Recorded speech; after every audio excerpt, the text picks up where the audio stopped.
मैं चाहता हूं कि 2 शब्द वो भी बोले, उनको मौका दे, बहुत दूर से आए। अस्सलाम वालेकुम रहमतुल्लाहि व बरकातहू। नमस्कार साथियों, उत्तर प्रदेश की सरजमी से चलकर अपने बड़े भाई राणा रणजीत सिंह के लिए हम लोग यहाँ पर आए हैं। आज इनका नामांकन 15 मिनट जो डायलेक्ट है वही है। अगर नामांकन हो गया तो ये नहीं कि आपकी जिम्मेदारी खत्म हो गई है। जिम्मेदारी आज से आपको शुरू है, आपको संभालना पड़ेगा।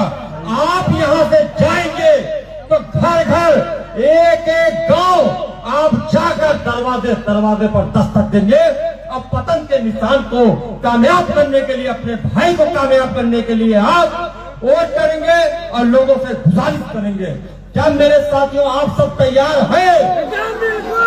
यह चुनाव सिर्फ ढाका का चुनाव नहीं है, सिर्फ बिहार का चुनाव नहीं है, ये चुनाव पूरे मुल्क का चुनाव है। क्योंकि ये ढाका का चुनाव पूरे मुल्क की नजरें मीडिया वाले आप ही पर गड़ाए हुए हैं कि यहाँ का चुनाव कौन जीतेगा।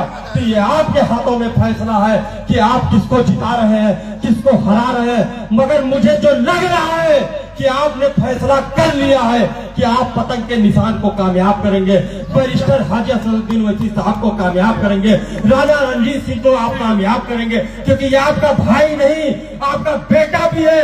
क्योंकि यहाँ पे बुजुर्ग बहुत है, तो किसी का भाई हो सकता है, किसी का बेटा हो सकता है। मैं हाथ जोड़ के गुजारिश करता हूँ, निवेदन करता हूँ कि पतंग के निशान को कामयाब करिए। ये मौका आपको दोबारा नहीं मिलेगा मेरे भाइयों, क्योंकि आपको किसी न किसी को वोट करना है। कम से कम आप अपने लिए वोट करिए, बैरिस्टर हाजी असदुद्दीन ओवैसी साहब के लिए वोट करिए, राणा रणजीत सिंह के लिए वोट करिए। ढाका के नौजवानों से गुजारिश है, आज से आपकी जिम्मेदारी बढ़ चुकी है, आपको ही आगे बढ़ना है। क्योंकि नौजवान ही आगे बढ़ेगा, नौजवान ही भारत का भविष्य है। अगर नौजवान खामोश हुआ तो पूरा मुल्क खामोश होगा।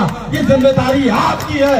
नौजवानों से गुजारिश करता हूँ, आप ये न देखिए कि मुसलमानों की पार्टी है। मैं बता देता हूँ आज ये न हिंदुओं की पार्टी है, न मुसलमानों की पार्टी है। अगर ये पार्टी है तो मजलूमों की पार्टी है। और मजलूम वो होता है जिसके साथ जुल्म होता है।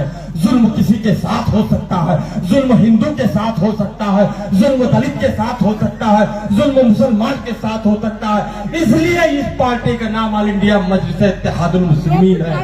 आज समय निवेदन करने आया उत्तर प्रदेश की सरजमी से हाथ जोड़ के गुजारिश करता हूँ, भीख मांगता हूँ। आप कहीं बहकने वाले नहीं है। मैं अपना दामन फैला रहा हूँ अपने बड़े भाई के लिए। ये आप सोचिए राजपूत है, मैं मुसलमान हूँ, उत्तर प्रदेश की सरजमी से चल के आता हूँ। आप सब गुजारिश करता हूँ, आप लोग कहीं न जाएंगे मेरे भाई, आप इनका साथ दीजिए। क्योंकि इनका परिवार आपसे उम्मीद रखता है, इनका परिवार आप पे भरोसा करता है। इस भरोसे के साथ आने वाले तारीख को आप वोट करेंगे मेरे भाई। मैं आप हाथ से जोड़ता हूँ, वोट कर दीजिए मेरे भाई। ये मौका दोबारा नहीं मिलेगा मेरे भाई।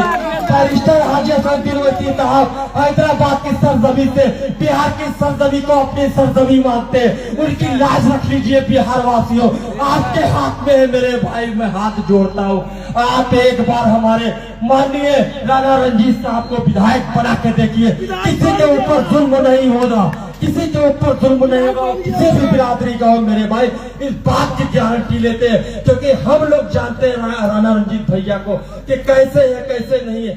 आपके शहर के जरूर है, मगर हम उत्तर प्रदेश की सरजमी से जानते हैं, इनकी नेक नीति को जानते हैं, इनके अंदर जो भावनाएं हैं। मैं अपने मुसलमान भाइयों से गुजारिश करता हूँ, आप कहीं ना बहकिएगा। क्योंकि ये इन्होंने आप पे भरोसा किया है, आप पे इल्जाम है, आपकी जिम्मेदारी ज्यादा बनती है।